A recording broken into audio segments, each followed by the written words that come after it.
నా గురించి, నా పేరు గురించి, నా పుట్టుక గురించి సోషల్ మీడియాలో అంతగా దూషించాల్సిన అవసరం ఏముంది? మీ కుక్క బిస్కెట్లు పడేస్తే వాటికి ఆశపడే పేడ్ ఆర్టిస్టుల చేత ఎన్ని సోషల్ మీడియాలలో ఈ రోజుటి వరకు దూషిస్తూనే ఉన్నారు. జగన్మోహన్ రెడ్డి గారికి ఓడిపోతాము అన్న భయం పట్టుకుంది కాబట్టే ఈ చర్యలన్నీ చేస్తున్నారు.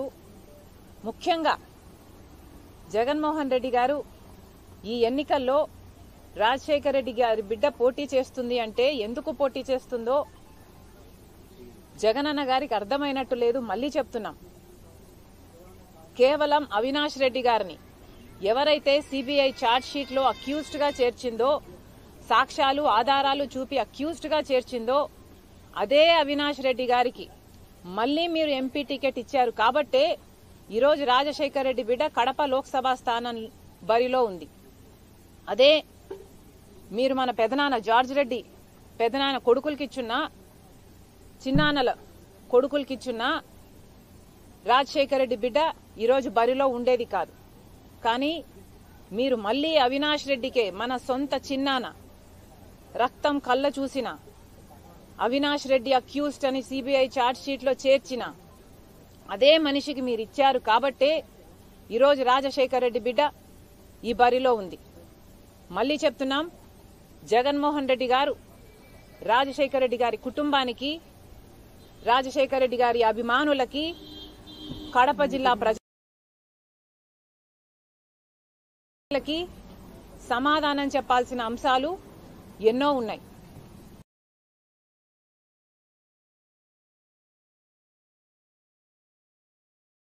అంత రక్తపాతమైనట్టు, అంత ఘోరంగా చనిపోతే, చంపేస్తే సాక్షి టీవీ, సాక్షి ఛానల్ హార్ట్ అటాక్ అని ఎందుకు చెప్పిందో జగన్మోహన్ రెడ్డి గారు ఇంకా సమాధానం చెప్పలేదు. అలాగే వివేకానంద రెడ్డి గారు చనిపోక ముందు సిబిఐ ఎంక్వైరీ కోరిన జగన్మోహన్ రెడ్డి గారు అధికారంలోకి వచ్చినాక సిబిఐ ఎంక్వైరీ ఎందుకు వద్దన్నారు? మీరు ఏది దాచుకోవడానికి లేకపోతే, మీ దగ్గర రహస్యాలు లేకపోతే, మీరు భయపడకపోతే సిబిఐ ఎంక్వైరీకి ఎందుకు వద్దన్నారు? ఇంకా కడప ప్రజలకు సమాధానం చెప్పాల్సిన అవసరం ఉంది.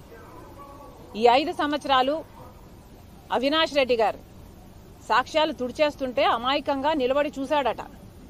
ఇది వాళ్ళే రవీంద్రనాథ్ రెడ్డి గారే, సొంత మామేనమామ గారే చెప్తున్నారు. అంటే అలాంటి మనిషిని, నిలబడి సాక్ష్యాలు తుడిచేస్తుంటే నిలబడి చూసిన మనిషిని ఈ 5 సంవత్సరాలు జగన్మోహన్ రెడ్డి గారు తన అధికారాన్ని కంచెవేసి అడ్డేసి ఎందుకు కాపాడారో కడప ప్రజలకు జగన్మోహన్ రెడ్డి గారు సమాధానం చెప్పాలి. 5 సంవత్సరాలు చేసింది ఒక ఎత్తైతే, కాపాడడం మీరు ఒక ఎత్తైతే, ఒక అక్యూజ్డ్ ని కాపాడడం ఒక ఎత్తైతే, మళ్లీ అదే అక్యూజ్డ్ కి మీరు ఎంపీ టికెట్ ఎందుకు ఇచ్చారో కడప ప్రజలకు సమాధానం చెప్పాల్సిన అవసరం ఇంకా ఉంది, మిగిలే ఉంది.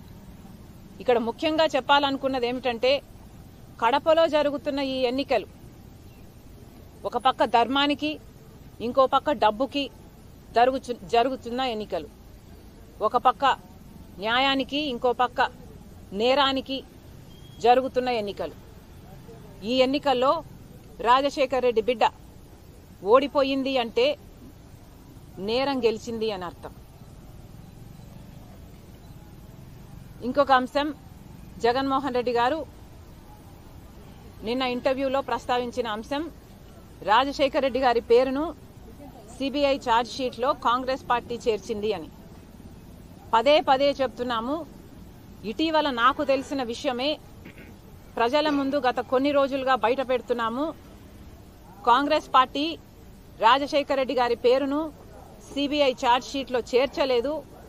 వాస్తవం ఏమిటంటే, అసలు రాజశేఖర రెడ్డి గారి పేరు ఎఫ్ఐఆర్ లో కూడా లేకపోతే సుధాకర్ రెడ్డి గారు, ఎవరైతే ఇప్పుడు ఏఏజీగా ఉన్నారో కొనుగోలు సుధాకర్ రెడ్డి గారు, అదే పనిగా రాజశేఖర రెడ్డి గారి పేరు కూడా ఈ కేసులో లేకపోతే, ఛార్జ్ షీట్ లో లేకపోతే జగన్మోహన్ రెడ్డి గారు ఈ కేసులలో నుంచి బయటపడటం అసాధ్యము అని సిబిఐ కోర్టులో పిటిషన్ వేశాడు, హైకోర్టులో పిటిషన్ వేశాడు, సుప్రీంకోర్టులో కూడా పిటిషన్ వేశాడు. ఆ మేరకు సిబిఐ రాజశేఖర్ రెడ్డి గారిని పేరు